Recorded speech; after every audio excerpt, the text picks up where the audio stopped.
planning is based on having the correct number of employees as they are needed by the organization and its managers.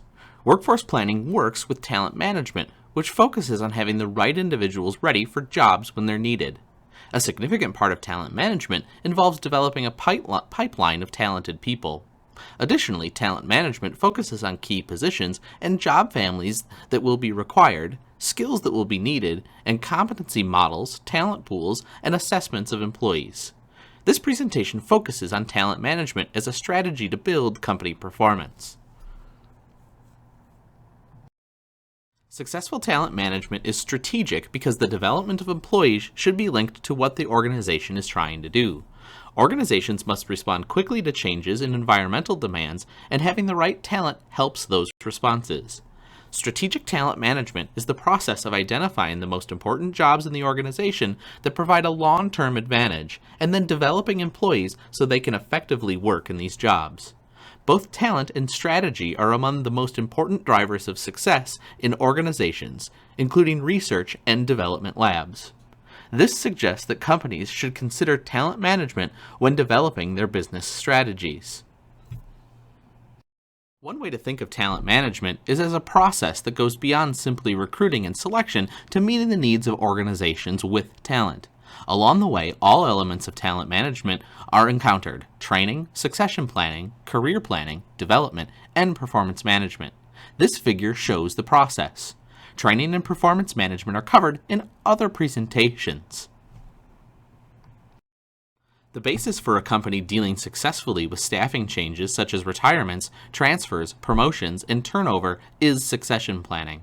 Succession planning encourages an organization to prepare for the inevitable movements of personnel that create holes in the hierarchy that need to be filled with other qualified individuals. Bench strength and leadership pipeline are metaphors for ways to prevent the void of having replacements ready. However, succession planning involves more than simply replacement planning.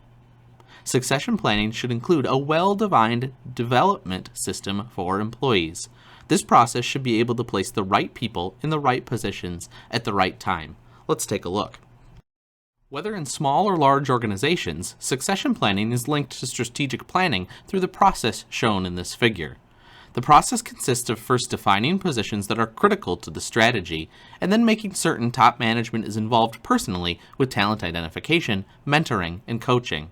It may be appropriate to tie some level of incentive to executive success in the process. The next step is to assess the talent available in the organization and determine who has potential, who's ready now for promotion, and who needs additional development. The development practices can vary, but should be aimed at specific needs in specific individuals. Finally, evaluating the success of the process is important, and appropriate measures are necessary to do so. All the work involved in succession planning processes should result in two products. 1. Identification of potential emergency replacements for critical positions, and 2. Other successors who would be ready with some additional development. The development necessary should be made clear to the people involved, along with a plan for achieving the development. Companies can be proactive in identifying the right employees needed for succession planning. Managers determine if individuals are ready, willing, and able to perform duties at a higher level in the organization. Developmental growth factors, such as conceptual understanding, learning motivation, social astuteness, and emotional stability indicate someone is ready for managerial roles. Leaders should also take a current inventory of the talent that's already employed in the organization. This figure illustrates one approach that can be employed to facilitate such an inventory. Since focusing only on potential or performance may be too narrow when developing succession plans for jobs and identifying candidates, a two-dimensional grid like this one can be specified outlining individuals' potential to be promoted on one axis and current job performance on the other. You see the results here, from nucleus employees through termination possibility employees to star employees. A career is a series of work-related positions a person occupies throughout life. People pursue careers to satisfy their individual needs. Careers are an important part of talent management, but individuals and organizations view careers differently in distinct ways. Changes in employer approaches to planning for replacement managers based upon a less predictable business environment have put much of the responsibility for career on the shoulders of individual employees.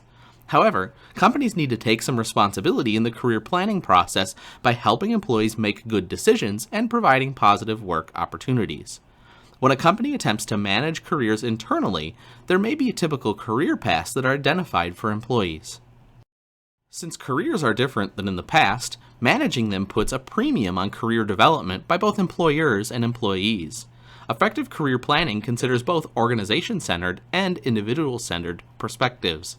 This figure summarizes the organizational and individual approaches to career planning. Organization-centered planning frequently focuses on identifying career paths that provide the logical progression for people between jobs in an organization. Individuals follow these paths as they advance.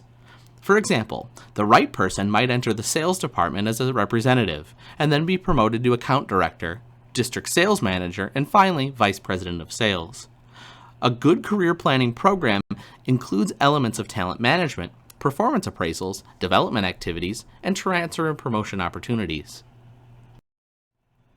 Development represents efforts to improve employees' abilities to handle a variety of assignments and to cultivate employees' capabilities beyond those required by the current job. Development can benefit both organizations and employees. Employees and managers with appropriate experiences and abilities may enhance organizational competitiveness and the ability to adapt to a changing environment.